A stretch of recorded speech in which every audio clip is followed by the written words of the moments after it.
Hey everyone, welcome to Underwear News Briefs, the podcast. I am Tim, the editor, coming at you again.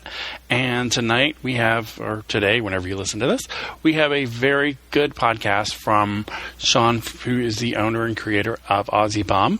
He took time out of his busy schedule to talk to us, and it was a riot. I had a lot of fun talking to Sean, and hopefully we'll have him back on to talk about some more of his line and how they came up with it and some of the new underwear they're coming out with that he's going to tell you about.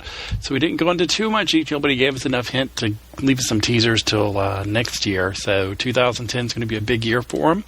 And without any further ado, here is the podcast, and I hope you enjoy it.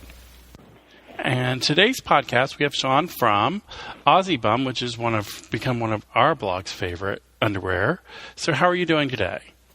I'm very well, Tim. How's yourself? I am good. We're glad to have you on. I want to thank you for taking time out of your schedule to talk to us. Oh, not a problem. Actually, I should say, g'day, mate. How's it going, as an Australian would say. That's true. So I will say we've gotten some of your underwear and reviewed it on our site, and it's become one of our favorites. We've had guys who have had your underwear before and other guys who haven't, and everyone just loves it. So I got to say, like, when the company first started, never, ever in a million years did we imagine the brand to become as popular as what it has around the world, because the way it started was for very, very simple local means, not ever thinking that people around the world would actually want to buy it or even, have it as part of their fashion, so to speak. So for us, it's very exciting to hear that. Well, I know it's starting to take off really big here in the States, because everywhere you turn, everyone's like, AussieBum. Because when I originally said we got some to review, everyone was like, oh my God, I haven't got it yet. I want to know all about it. So I was like, we'll tell you, don't worry. So I think it's also because we live in Australia, which is so far away from the rest of the world, that when we're in our own office, and now we've got in the main office is about 40 people, and then we manufacture locally in Australia as well. Mm-hmm. We have our own factories. So we've got about, call it 150 people, and being so far away, we actually don't get to hear or see the impact of what people think about the brand. So we're kind of doing our own thing and having fun with it, and it's not until I hear comments like yours that we sort of step back and go, oh, wow. Yeah. Didn't realize. Because when you came out with the Clan a while back, John on our site's like, I've got to have a pair. So which one? The Clan. Oh, yeah, the Clan. Like, I got to have a pair. And we always go back and forth. Every time you release something new, we'll be on Instant Messenger going back and forth. Did you see this? I think it's also because we're a very creative company, and that you see in the videos and also in the advertisements and that it's one thing to create the product, which we come up with these harebrained ideas and turn them into reality.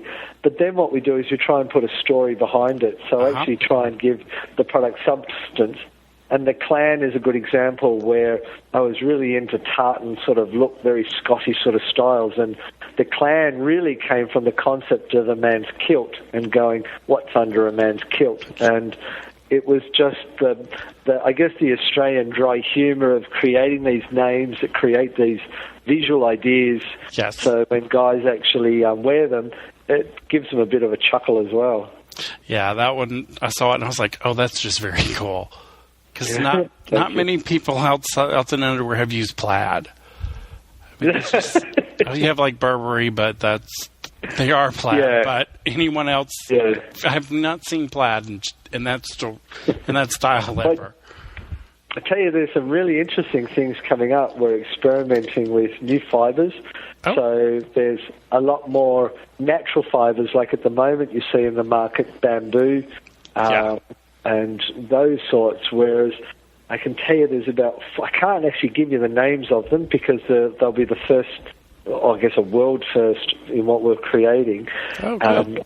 But products that you may normally eat. Oh, nice. These are things that you may actually find you're wearing as a fibre in your underwear that is very organic, but also an incredible product to wear, just the feel and the handle of it. Oh, very nice. Yeah, because next year for us, yeah. Well, I've noticed in the last year or so, people are branching out on what they make underwear out of. Like you said, the bamboo, and everyone keeps going farther and farther. So it's been really cool seeing what everyone comes out with.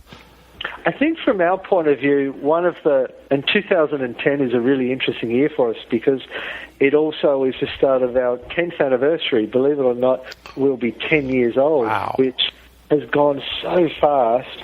And we really decided to stop for a moment and go, what is AussieBum all about? What does it stand for? And from our point of view, we wanted to have it more than a company that's just a name and something that we've had to deal with locally because of everyone now manufacturing in China or Thailand or, these countries that, are producing things awfully cheap, but also the labour cost is so cheap, which we, in all honesty, don't support. That's why we manufacture here. And 2010 for us is where we're going to start talking about our values, and that being, what does the brand stand for and, what does it mean to people? And apart from we're always going to push it to the edge, the sexiness and the cheekiness of us as a brand.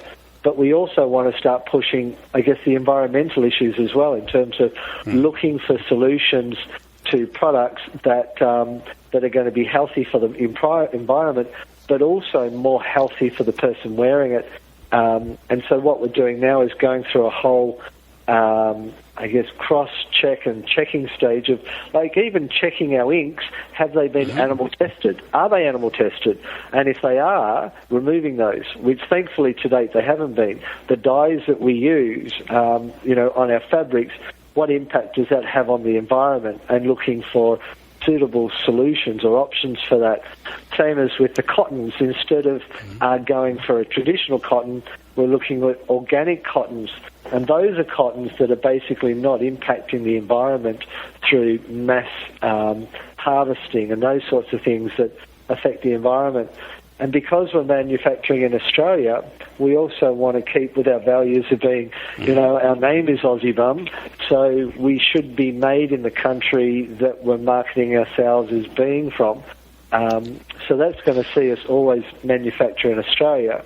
Yet at the same time, it's not going to stop us from, scouring the world looking for the best fabric.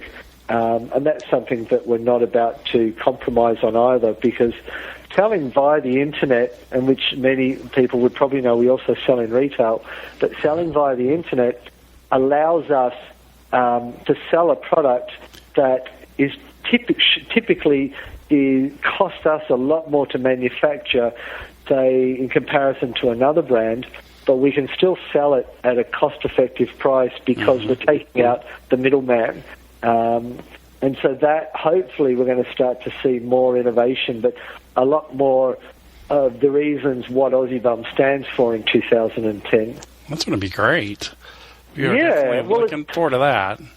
Well, after 10 years also, you kind of, I've got to say, it's been a roller coaster sort of ride for us because, we really grew up in front of all of our customers, and I've got to say that, those that have been there from the beginning or even the first few years, many have stood by us so strong-willed in the belief of what we were doing, and that loyalty is something that we're never going to ignore or walk away from. And I think that's why we still want to present a very cheeky, sexy, but very honest reality of who we are.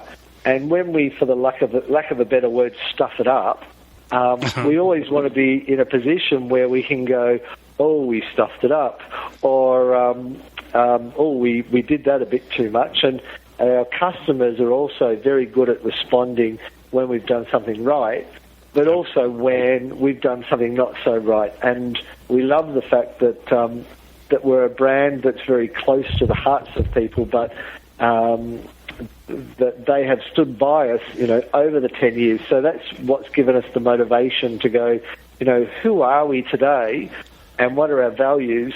And let's not lose sight of where we've come from. And that's sort of given us a whole new fresh breath of air. That's going to be very cool.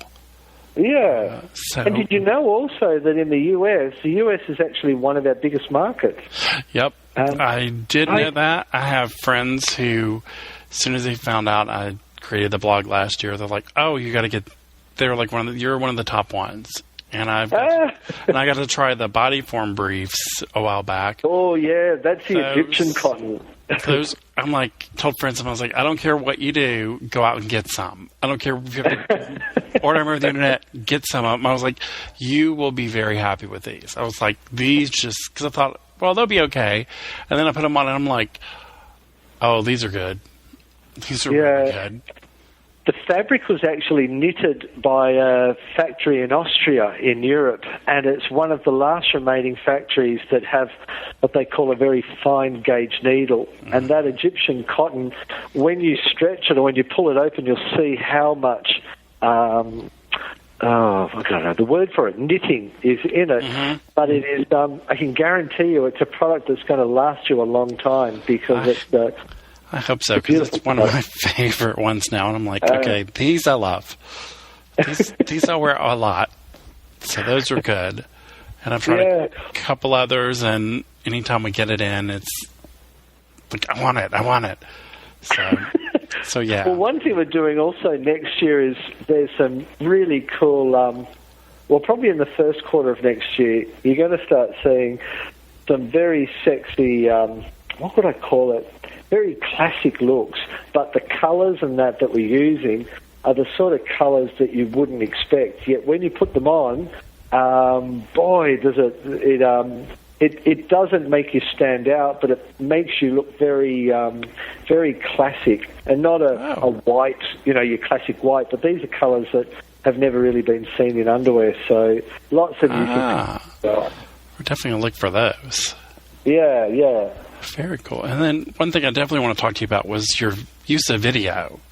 Because you guys have done, like I told you before we started the podcast, even any other company out there outside of underwear, you do an amazing job with your videos. You get it to promote your product, you get it to announce new products, and just have fun videos. Like you did the bull riding one, which was just fun. And there, I have subscribed through iTunes as well. Yeah. And every time it's like, okay, I got to watch the video.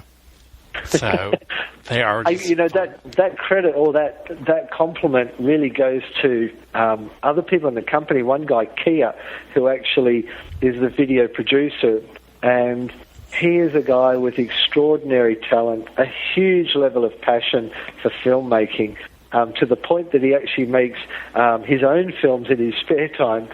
But I think it really qualifies that.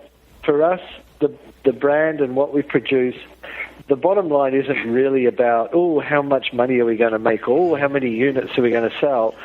It really is about what are we getting out of this. And I've got to say, we're very selfish in that area. And when you look at the videos, even from the creative point of view, it's where we all sit down and Kia's working on it, and it'll form and it will shape, but it will be driven purely by the creative idea or the concept of what's in mind. And we always go, I guess, to sometimes ridiculous lengths to capture the emotion or the image that we want. And in some ways, at the end of it, we don't really look at it as a video that, it's going to sell this product. We kind of get caught up more in the emotion and the image that it presents. And some people get annoyed. They go, we just want we want to be able to see the front, we want to be able to see the back, and, that's it. And you don't need to go to this, level of whiz-bang. And whilst I agree in principle with what they're saying, for us it still is very much a passion. And the videos that are released each week are also a little bit of a story or a journey of ours, that we show this very high-end, polished look with some of our work. But then also what we really love is showing the reality of what it is we do in the behind the scenes. And that whilst we present ourselves as we don't take it very seriously, we want to show that we are very human, but we find the fun in what we do. And hopefully other people are buying into that concept, that it's not a lifeless brand with no soul. It actually is a brand that has a very strong heritage. Did you know how the brand started? I was going to ask you. Yeah, that's one which a lot of people aren't aware of. What happened was in the year 2000, which is when the Olympics came to Australia, for a couple of years before then, I was what you would call a beach bum, and I was a person that was unemployed, couldn't get a job, only because no one would employ me. I tried everywhere, no luck. And then I used to wear, because I spent a lot of the time down the beach with my mates, what surf lifesavers wear, a nylon-style swimwear. Yeah. And every year, religiously I'd go and buy my swimwear, and that to me is the start of the summer season. And this one particular year, I went to my shop and found I couldn't buy it. And I was horrified because the only other option was Lycra, and which, like the tight, which was like not the look for us.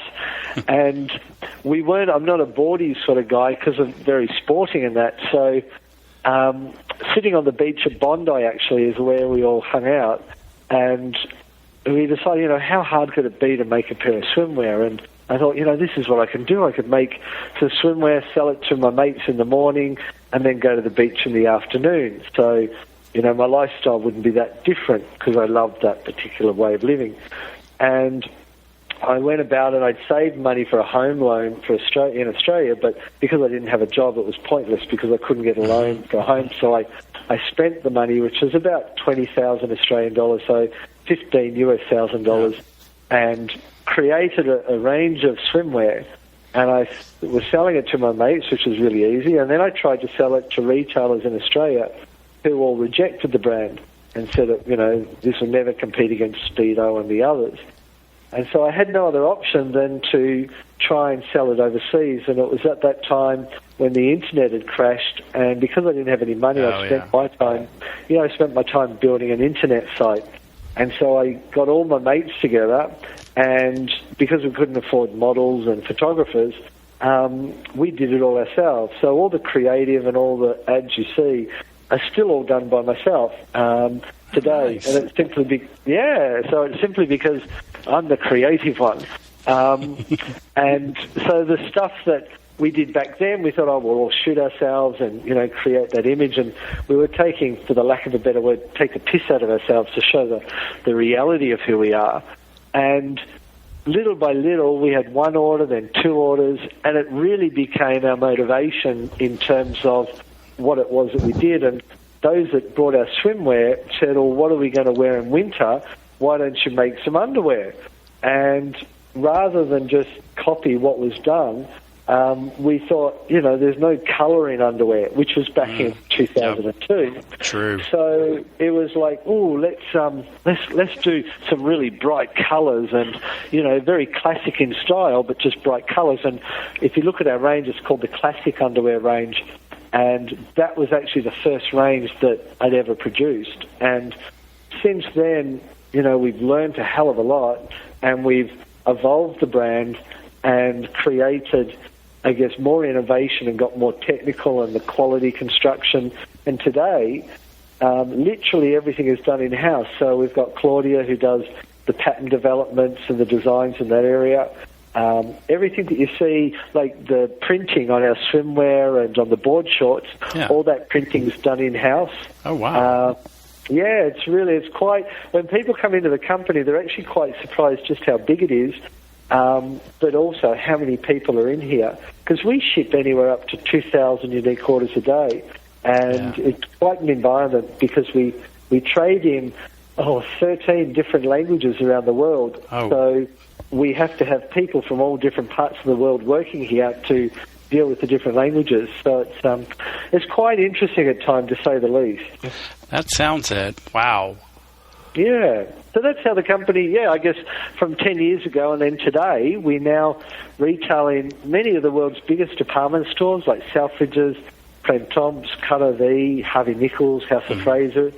And we're not growing for growing's sake. I think we're just still doing what we love, and hopefully that will continue for a little bit longer. So we're probably not as in, I guess, serious business jeopardy as what some other brands are because of these more tougher economic times. But because we haven't really ruled by the almighty dollar, strangely enough, we haven't been affected, touch wood.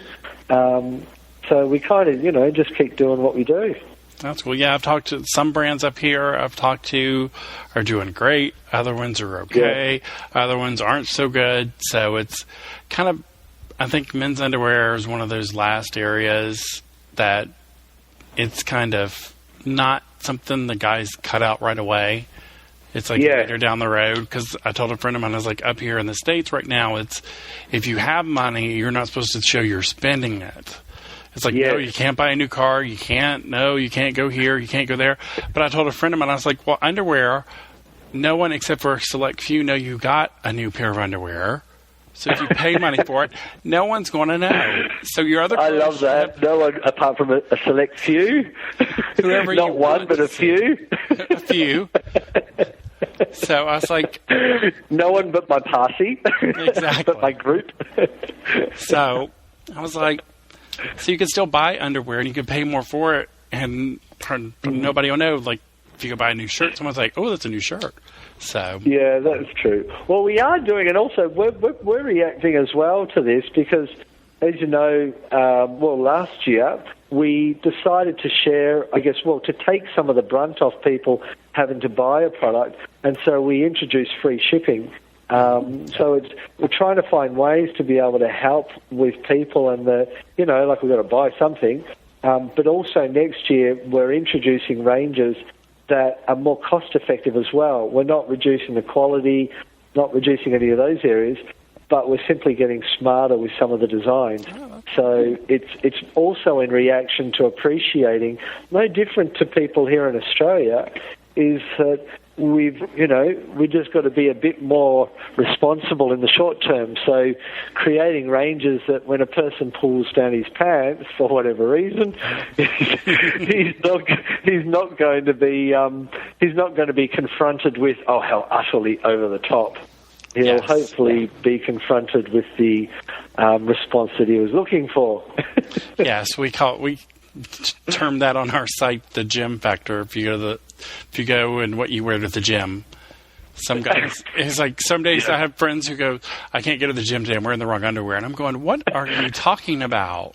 The funny thing is that our underwear is the most stolen, or the swimwear as well, is the most stolen item in the gym by a guy. The amount of people that have told us, I put them down and the next thing they were gone, that just absolutely blew me away. And there was a part of me going, and your problem with that is, so you're sort of going to be naked for a bit longer than you planned. Well, one person's loss is another person's gain, I guess. Exactly. I'm just pondering on that one. That's funny. I didn't know but that. the other one, I guess the other thing is that maybe people need to work harder for their underwear. So, maybe they need to find extra ways to be rewarded things they can do to be rewarded so they can buy more underwear. True. Maybe they've just got to be a bit more creative in their approach to the whole thing. Very true. I keep telling everyone I know, it's like, buy better underwear. You'll love it. Go pick some. Don't buy the cheap stuff. It'll change your entire day.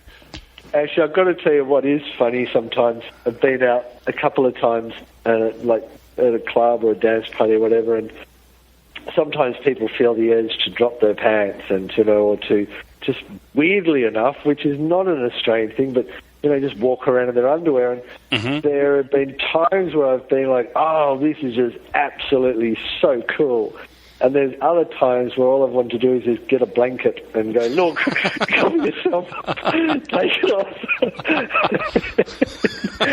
And it's the funniest thing to see my brand on other people in terms of I'll go to the beach or even strangers be on the other side of the world and be, doing something, and someone will walk past wearing my garment, and there's a part of me wanting to go, I made that. That's, I designed that. And then I'm thinking, I'd come across like some wacko. Like, who are you? Who is this person? Yeah. So apologies to anyone that ever gets presented by a person saying, "That's really cool. Can I touch that? I made that." Yeah, that wouldn't be so bad after all. Yeah, yeah. Well, I've had stalkers in Australia. That's quite funny. People would send the most unusual things to me. I've heard from other underwear companies. Now I was like, nothing surprises me anymore. I tell you, the one that absolutely blew us away, which I don't know if Lloyd sent you the photo. We had a person that has had a tattoo done on the side of their arm. Yes. Have you seen that? Yeah, we posted it on our site. I was like, okay, that's a fan. I know. Somebody had tattooed one of our photo shoots, like Toby, and it was wow, holy Toledo, and it really looked cool. Like, it really looked good. And there was another time, and hopefully this person won't be listening, it was years ago, and somebody said, "Oh, I'd love to do your logo on my bum." And we were like, "Oh, okay, yeah, cool, why not, hey." And so we sent him 2 different options for the logo because we thought, give him a choice. And then when he showed us the photo, he, strangely enough, thought that it was all one logo. Yeah, so he's got the guy, and I haven't had the heart to say to him, "Look, you've actually done it wrong," because how do you tell a guy that's put the tattoo on, and you're going to say, "Look, you've got to rub one of them off." Go to that doctor, and he'll remove it for you. Yeah. But I got to say, some of the photos that we get are, boy, some people look amazing. And it's incredible. And boy, some people shouldn't send me photos. That's also equally. I've heard that from other ones also. They're like, you get some amazing pictures, and then you get some you're just going, "Oh, why did I open that?" Yeah. Quick, easy way to turn a guy straight. That's, exactly. But no, it's all very exciting, and it's all very. We're very naive as well. Like, we are a very naive country in terms of we don't understand a lot of the things that go on overseas, and so when we say things or do things, we can come across quite. Trust me, being in the States, you don't want to know some of it. Really? You're better off. Oh man, no, it's quite even though we speak English, it's also trying to, there's some real common things that we know how to do well together. Yes. But there are some things that, especially for us, we're a bit clueless on. But I've got to say, there is nothing cooler than seeing an American in our gear. As weird as that sounds, never in a million years did we ever imagine that somebody in another country would be wearing AussieBum. No, I can tell you that definitely not. Well, it's definitely getting more popular every year because I've noticed y'all. Well, there must be a lot of sexy guys out there wearing it to motivate other people too, because it's a big country, your country, yes, in comparison to ours. And so it's growing every year. I see more and more of it, and it's just getting bigger and bigger. And I tell everyone I know too. It's like they always ask my top brands, and I'm like, AussieBum's one of them. Go buy it. You won't be disappointed.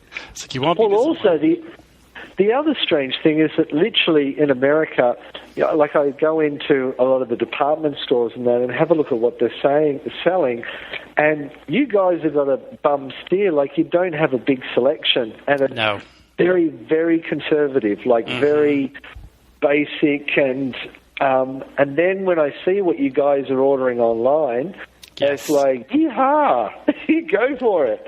Well, our underwear here, like at the big department stores, is pretty much like Calvin Klein, like the big ones, pretty bland. Usually you have to go into a lot of the smaller stores to get like anything a little more out there. And basically online is the best place to get, because you can get it in your size and not have to worry about it. But the cool thing, and that's what I'm discovering now, is that Americans are a hell of a lot smarter than other people. That you're not being Like you're not being dictated in terms of this is what you can wear and this is what a buyer in a department store says you should wear. You guys have got your own attitude, and you're not looking too bad in what you're choosing either. I've got to say that. And you look in comparison to another country, they're probably a little bit more creative or daring, where Americans still very much love a classic look and a very body conscious look. But they're definitely up there with the rest of the world, that's for sure. Yeah, we're changing, but it's still kind of the same set thing. And I'm like, let's get something fun in here. I'm tired of this. Yeah. Because the 90s were all white, gray, and black. And I'm going, are you kidding me? Yeah. Because the 80s were colors. The 80s were colors. And then the 90s and early 2000s were just nothing. And then finally we got colors back. And I'm like, hallelujah. It's like, I'm over this white, gray, and black. Well, it also, like, you know, not that I've ever seen the stuff on the internet or seen any of the webcams in operation or stuff like that, but let me tell you, the Americans aren't doing too bad a job in putting some character underneath those jeans. That they are. Giving a whole look and a feel to it. And I got to say that yeah, it's not a bad look, and I think where it's headed as well is department stores.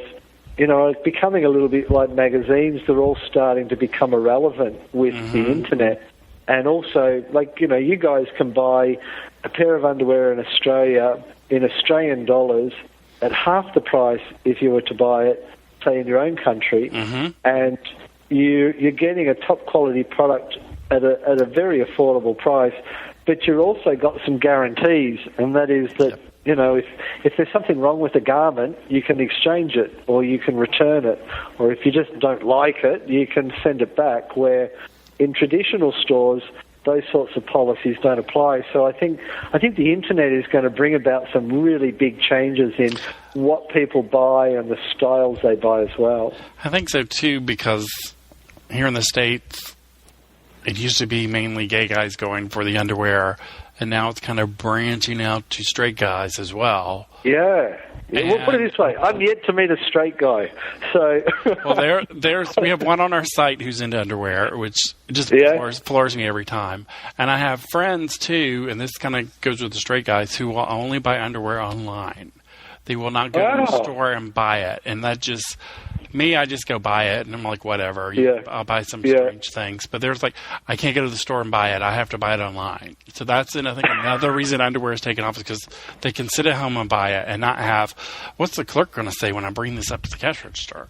Yeah, and I got to say, that's the part that I was always uncomfortable about, because the people in Australia, like when you buy something, they kind of look like your grandmother a little bit. And quite frankly, I don't want to be judged when I'm handing something over. And not that I was buying anything, you know, too way out there, but I don't really want some old lady looking at the style of underwear that I like to buy. But then I think what's great is blog sites like yours as well. It's really allowing people to get a consensus on this is what's out there, this is what everyone thinks is cool, this is what the attitudes are, and it just allows people to have more choice and also have a more independent opinion of what it's all about, as opposed to everyone just trying to sell. And I think it's quite exciting as well that, you know, people can interact with other people. And something like underwear, as weird as it sounds, it's currency where you can use to talk to other people. You've got a common denominator, and everyone's got to wear underwear, and everyone's got their favorite label. And it's sometimes it's fun to hear about what other people think, and even the straight guys. I know that when they talk to me about the underwear, they want to know about the Wonder Jock. You know, is it true it can make you look bigger? And those guys are actually more confident and comfortable to get them. They don't talk about, you know, about the cuts and that. They're more interested in one thing and one thing only, and that is this going to get me laid? Is this going to have people looking at me? And I like that. I can relate to that. Well, that's kind of the gay boys too, so. Well, you know how it is. It's like, anyway, you guys are going into winter, so it's hibernation time. So, you know, everyone's got their partner for winter. But when they shake off the cold coming into spring, that's when the eyes start moving around again. And seeing if there's anything bigger or better out there. True, so true. It's all good. Cool. I don't want to keep you too long today. I appreciate you taking the time. No, I appreciate this. Actually, you realise you're the first person that, because we do a lot of stuff in Australia. Like we for one reason or another are always on TV or on stuff about what we've done. But what I think is fantastic is that you're actually getting out there and talking to the real people that create this image and allowing your viewers or listeners to also see the brand again from a different point of view, not just from a pretty picture. Yeah. So, it'd be interesting. We definitely want to have you back on. I'd love to talk to you more about how you come up with some of your designs or what some of your inspirations are, so we could do that for another one. That would be great. Because I've learned working in underwear the past year with the blog, there are some very interesting stories about how things come about. Yes. And it just amazes me. I was like, I never knew that. That's so cool. Well, actually, I guess it's you kind of a lot of brands create these false images about things, and sometimes you do start to question, is that for real and is that really true? And when you scratch a bit beneath the surface, what I actually find more interesting is the reality of it as to why did that come about. And I actually find that far more exciting than to hedge with a load of baloney, because it's far cooler to hear about the real reason. And some of the products that we make are just, honestly, they're just stupid. but we do it just because it amuses us. Stupid can be fun, so that's all. Well, like catch of the day. You know, the truth is, we made it simply because we had a model. We wanted to see what he looked like in it. You know, let's just cut to the chase. You're a man of my own heart. Yeah, you know, let's not mince words here. So no, it's good that there's people around like yourself that are going to keep us honest and just say it like it is. Hey, you're just a man after my own heart, because I would have done the exact same thing. Well, yeah, geez, you know, don't tell me, you know, don't ever point an underwear designer to me and say, oh, that guy's so straight. It's like, get out of here. Come on. Spending all that time looking at that region. Don't for 1 minute start playing the whole, you know, don't ask, don't tell line. It's like, get alive. Yeah. Oh, Lord. Anyway, look, it's good talking with you, and thank you for your time as well. Well, thank you for taking out time of your schedule, and hopefully we'll get you back on soon, and just keep up the good work. Oh, well, thank you very much. See you later, guys. Bye-bye. Bye. I hope you enjoyed the interview with Sean, and it was a lot of fun to do, as you can tell. So we're working on a few more podcasts coming up soon, and as always, we love your feedback. So just email us at info@underwearnewsbriefs.com, or check out the blog, which is underwearnewsbriefs.com, and send us your questions, comments, anything else you want to know. If you have any suggestions for an upcoming podcast or questions for a company, we'll definitely keep them on file and ask them when we get them, and we will give you credit for the question. So enjoy, and look for another podcast coming soon. As I say, as soon as we get them, we're putting them out. So I recorded this one about an hour ago, and it's going out now. So have a great week, and keep reading the blog, and look for our upcoming anniversary giveaway in October. So that's October 2009. We've been in business 1 year. So enjoy, and we will talk to you soon. Bye.